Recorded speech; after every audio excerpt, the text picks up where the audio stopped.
இப்போ வந்து சங்க காலத்துல வந்து மீன் கொழுக்கொடி அப்படின்னு சொல்லி ஒரு டிஷ் ஒன்று வந்து சொல்லியிருந்தாங்க.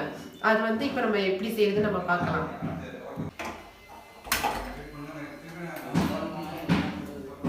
கல் சூடாகட்டும்.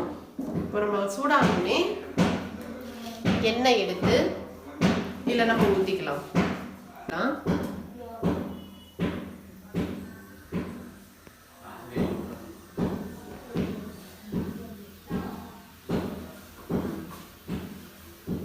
இப்போ நம்ம பட்டை, கிராம்பு, ஏலக்காய் இது எல்லாமே இதில் போட்டுக்கணும். அடுத்தது நம்ம சோம்பு இருக்கு. சோம்பு முழுசா இருந்துச்சுன்னா நம்ம போட்டுக்கலாம். அப்படி இல்லைன்னா தூள் நம்ம அரைச்சி வச்சிருக்கோம், அது இதுல போய் சேர்த்துக்கலாம்.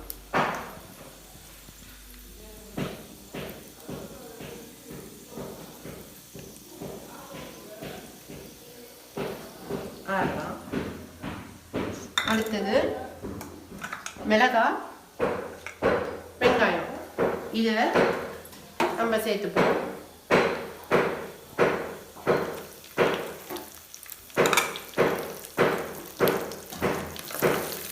அடுத்து நம்ம கொஞ்சம் கிளறி விட்டுக்கலாம். கொஞ்சம் வெங்காயம் நிறம் மாறுற வரைக்கும் நம்ம கிளறிடணும்.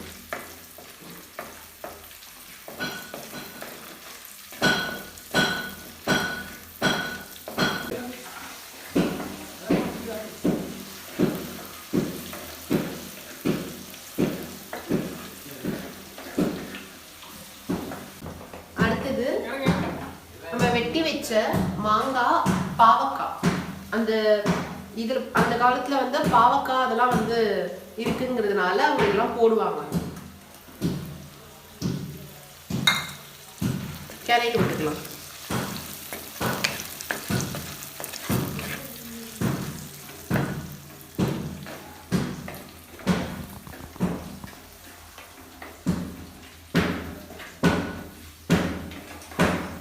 அடுத்தது நம்ம இந்த மாதிரி கிளறி விட்டுருந்தது போதும். அதுக்கப்புறமா நம்ம புதினா, கொத்தமல்லி அரைஞ்சி வச்சிருக்கோம்ல, அதை எடுத்து இதில் போடணும்.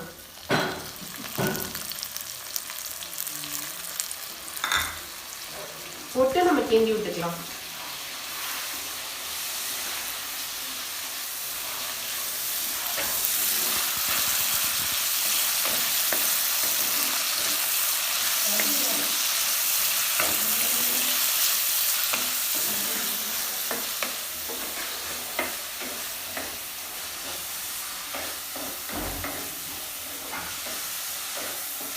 அடுத்தது நீங்க என்ன சேர்க்க போறீங்கன்னா இஞ்சி பூண்டு பேஸ்ட். இப்போ சில டைம்ஸ் வந்து இஞ்சி பூண்டு பேஸ்ட் உங்ககிட்ட இல்லை அப்படின்னா நீங்க இஞ்சியும் பூண்டும் நீங்க வந்து கட் பண்ணி உள்ள போட்டுக்கலாம். ஆனா என்கிட்ட இல்லாதனால நான் இஞ்சி பூண்டு பேஸ்ட் அப்படியே போட்டுடுறேன். போட்டு கலக்கிக்கலாம்.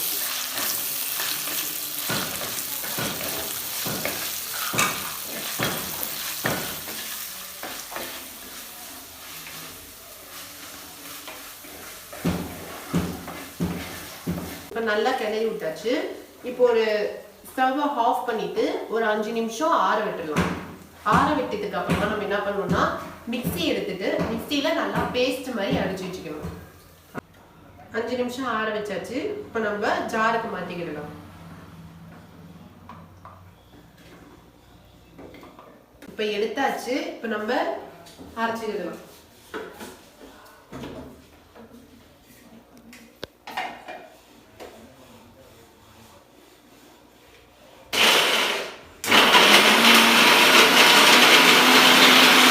இப்போ நம்ம பேஸ்ட்டை அரைச்சாச்சு. இப்போ நம்ம அடுத்தது நம்ம என்ன சேர்க்கணும்னா நெய் எடுத்துக்கணும். நெய்யை இதில் போடணும். எண்ணெய் யூஸ் பண்ணக்கூடாது, வெறும் நெய் தான்.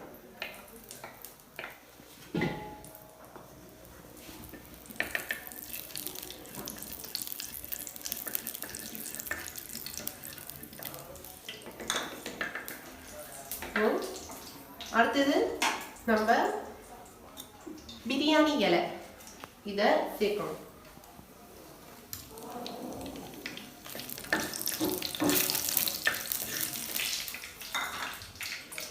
அடுத்தது வெட்டி வச்ச சின்ன வெங்காயம் தான் சேர்க்கணும், பெரிய வெங்காயம் சேர்க்கக்கூடாது. அதை போடணும்.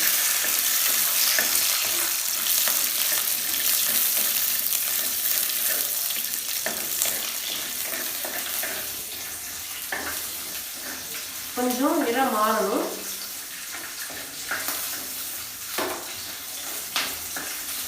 நிறம் மாறிடுச்சு. நம்ம இந்த பேஸ்ட்டை இதில் சேர்த்துக்கலாம்.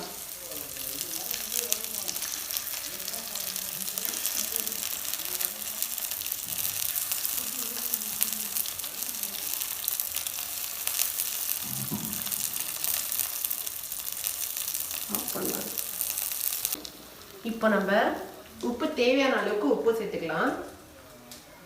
காரத்தூள் இதெல்லாம் போட்டு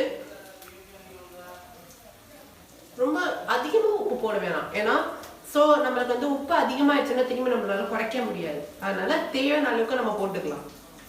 இப்போ ஒரு கிண்டிட்டு நெய்யை சுண்டி வரணும். இப்போ எப்படி மீன் குழம்புலலாம் வந்து மசாலாலாம் போட்டோன்னே எண்ணெய் சுண்டி வரும், அந்த மாதிரி இதுலேயும் சுண்டி வரணும். அதுக்கப்புறமா தான் நம்ம வந்து மீன் போட முடியும். பாருங்க, இப்போ நல்லா கலர் மாறிடுச்சு, சுண்டிடுச்சு. இப்போ நம்ம மீன் ஆட் பண்ணிடலாம். விரால் மீன். சங்க காலத்துல விரால் மீன் தான் வந்து அதில் வந்து யூஸ் பண்ணுவாங்கன்னு சொல்லியிருந்தாங்க. அதனால விரால் மீன் சேர்த்தாச்சு. கொஞ்சம் புளிப்புக்கு லெமன் புளிஞ்சு வச்சிருந்தோம், அதை இல்லை கொஞ்சம் சேர்த்துக்கலாம்.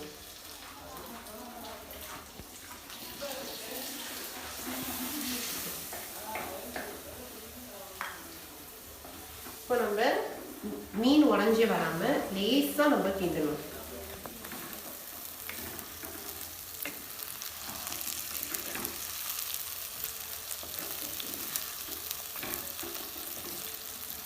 நல்லா கிண்டி விட்டாச்சு. அது உள்ள மீன் வந்து வெந்திருக்குங்களா. இப்போ நம்ம வந்து என்ன ஆட் பண்ணணும்னா, தண்ணி நம்ம வச்சிருக்கோம்ல அதை வந்து நம்ம ஒரு இப்போ வந்து நீங்கள் ரெண்டு டம்ளருக்கு வந்து நீங்கள் அரிசி எடுத்தீங்கன்னா ஒரு 5 டம்ளருக்கு நான் வந்து தண்ணி எடுத்திருக்கேன். இதை வந்து நம்ம ஆட் பண்ணிடலாம்.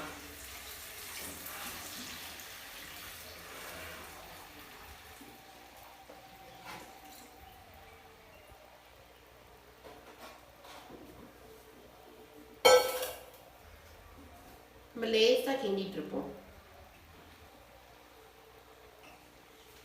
பாருங்க, நல்லா கொதிச்சு வந்துருச்சு.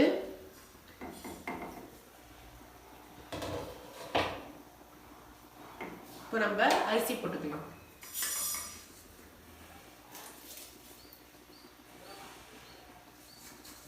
இப்பவே எப்படி வாசனை வருது, சாப்பிட்றப்ப இப்படிலாம் இருக்குமோ.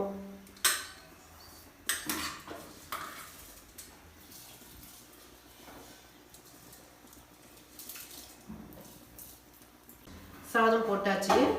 இப்போ மூடி வச்சிடலாம். இப்போ ரொம்ப நேரம் ஆயிடுச்சு. இப்போ நம்ம கலந்து பார்ப்போம். உங்களுக்கும் வாசனை வருதா? வரணும். இப்போ நம்ம என்ன பண்ண போறோம்னா, ஸ்டவ் ஆஃப் பண்ணிட்டு தோசை கல்லை பற்ற வச்சிடணும். தோசை கல்லை இப்போ நம்ம என்ன பண்ணுறோம்னா, வாழை இலையில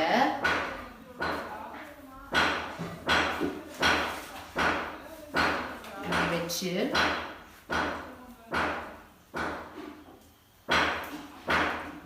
கொஞ்சோண்டு இதில் வச்சு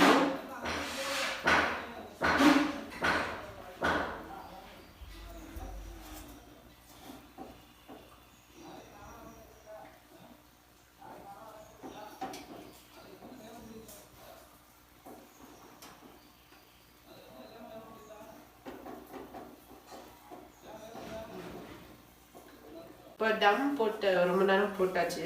இப்போ நம்ம எடுத்துருவோம். நல்லா வந்துருக்கு. இப்போ நம்ம பிளேட்டுக்கு மாற்றிடலாம்.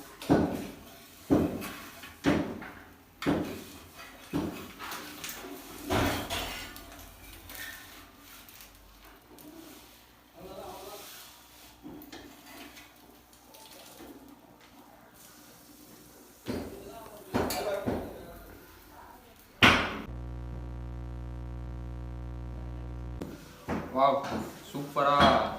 நம்ம எல்லாருமே கண்டிப்பாக இந்த டிஷ்ஷை வந்து ட்ரை பண்ணணும். இதுக்கு முன்னாடி இது சாப்பிட்டதே கிடையாது. பார்த்தீங்கன்னா இது என்னென்னா பாவக்காய்லாம் போட்டு செஞ்சுருக்கேன்னு சொன்னார் வினோத்.